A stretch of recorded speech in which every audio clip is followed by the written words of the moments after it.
Where to start?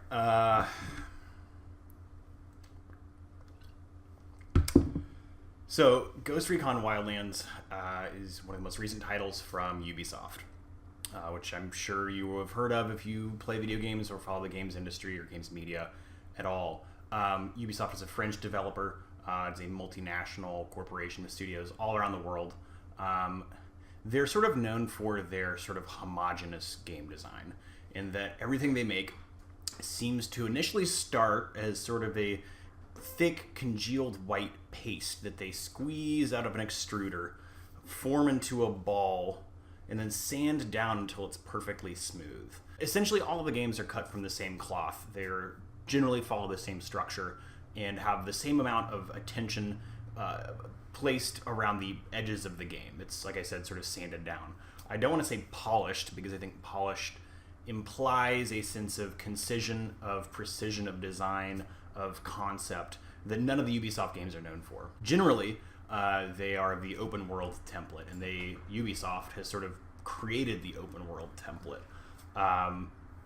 Large map, your character goes place to place, climbing radio towers or climbing towers and unlocking more of the map. Unlocking more of the map fills that map with more little things to do, flying planes or doing races or whatever sort of we have come to think of as like the side quest in Western game development in 2017. One of the things I've been really struck by in Ubisoft's recent developments over the past couple of years is their willingness to get flexible and bring in other kind of modes of making. I think Rainbow Six Siege was really the first we've seen, the first of two we've seen in the past couple of years that really broke the mold in a lot of ways. Rainbow Six Siege was tight, it was concise, it was precise, it didn't sort of try to overpopulate you with things to do or things to see. In fact, it was like pretty content light at release, and they've supported it really well since then. Another is For Honor, which I quite liked earlier this year. Again, a lot about decision making, a lot about really, really small decisions to be made in a short period of time. Again, also kind of content light at launch, but is really kind of like clung to audiences. So we don't really get that with Ghost Recon Wildlands, but that's okay. I think we're all expecting something, and that's exactly what we got. I don't really know if Sicario was a major factor in Tom Clancy's Ghost Recon Wildlands development, but I do know that if you watch Sicario, there is sort of a one-to-one relationship in a lot of the character design, of place design, of aesthetic and world building, etc. Sicario was a 2015 film with Emily Blunt, Josh Brolin, and Benicio del Toro, three of my favorite actors and actresses. Absolutely incredible film.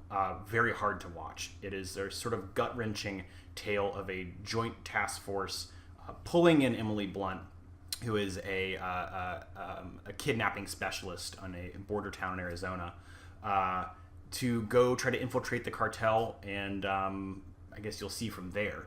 The beautiful thing about Sicario is it really shows like bad Americans doing bad things in other countries with the pretense of helping our nation. And I think the characters in Sicario genuinely think that they're helping our nation, and perhaps they are. Ghost Recon Wildlands tells the story of the Santa Blanca cartel. The Santa Blanca cartel is a fictional cartel that moves from Mexico down to Bolivia, takes over Bolivia, and creates a narco state. So I guess let's start with the good stuff first. I think Ghost Recon Wildlands really nails the feeling of movement and the feeling of shooting and then the tactility of a stealth action game. I think that its stealth system is more precise than something like Assassin's Creed. Like, you really feel like you have control over if you're being seen or not, and you are able to do something about it. The shooting is a lot more tight than any other Ubisoft game I've seen, probably second only to something like Far Cry. It's kind of surprising to me. All of the weapons fire has a really satisfying chatter to it. There's a really nice sensation of distance when shooting at a distance. You have to count for bullet drop and all that. The combat's pretty deadly. You can only take a couple of shots before you go down. The AI is aggressive, but not terribly intelligent. It takes cover just fine. It doesn't just run at you. I mean, we're not in the 90s anymore. But it doesn't do anything that I haven't seen AI in a game like this do before. It's certainly nothing to the level of like Metal Gear Solid 5, The Phantom Pain. Another thing that I think Ghost Recon Wildlands nails is open world. I think the structure of what you do in that open world is just as rote, just as samey as every other Ubisoft open world action game in the past 10 years. But I think that its representation of Bolivia, just aesthetically and just in terms of its landscape, is absolutely gorgeous. I haven't really played any online, so I can't really talk to how stable the network environment is or how easy it is to pick up games or really what the structure of that is. I don't really like playing games online unless they're competitive, so I really haven't felt a need to do that. So I guess the part where we talk about all of the rest of Ghost Recon Wildlands.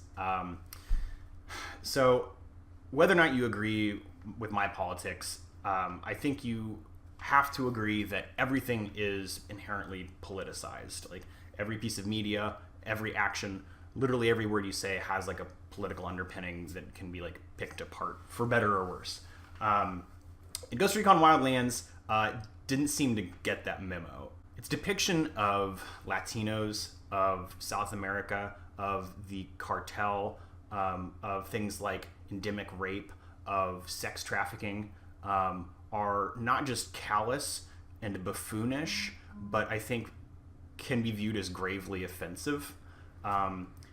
Generally, I'm able to look past the politics of a game because I'm able to understand that it's a video game. Like I've played most of the Call of Duties. I don't think they're that remarkable, but I was able to look past their politics to see the good parts of it. Ghost Recon Wildlands is like sometimes despicable. I think that's where we need to bring Sicario back to the table.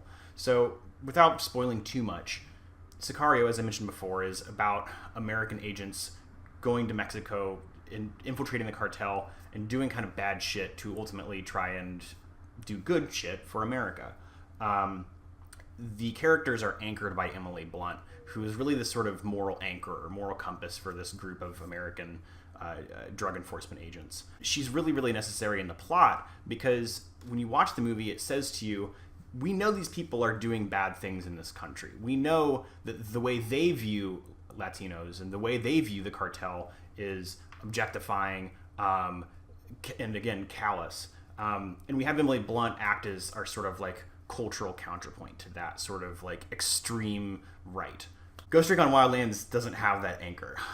There are no characters in it that provide a sort of like moral compass for what you should and shouldn't be doing. Last night I played a mission where we find a cartel boss's daughter who, is unaffiliated. She's teaching at a school, and you ask her questions politely, but with a gun in her face. For example, you steal a cartel boss's sports car, which is totally what Marines do. Your character remarks shortly after that they found 2 bloody condoms in the car, but it's still a sweet fucking car.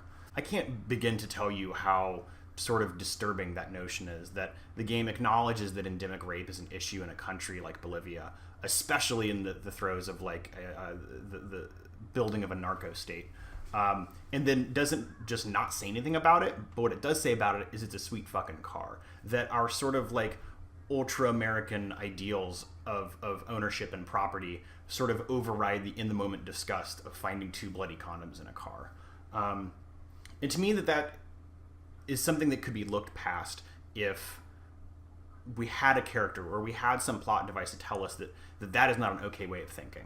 To not see that is really disappointing, and really makes me feel gross playing it. And I guess that's where I lie with the game, is it's hard for me to look at objectively. I think my personal political views are always going to sort of subjectively color my understanding of this game and how it affects me. I know for a lot of people, they won't even see these things as bad, or even see them. For them, that'll just be another open world action game, which is fine. That's their prerogative. But for me, it's really hard to divorce those politics from the game.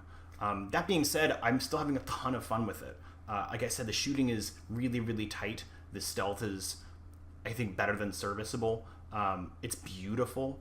It's fast. It's flexible.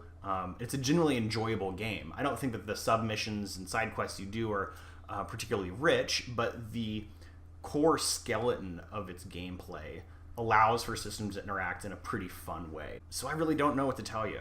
If you can look past those politics and its really kind of insidious worldview, go for it. I think you might really enjoy it, probably more than I do. Otherwise, I don't know. If you can stomach it, go for it. If you can't, you can't. We review games with a pie chart here at NCG. I give this game like a 6-ish. A lot of good, a lot of real bad. With that, thanks for your time. Love you.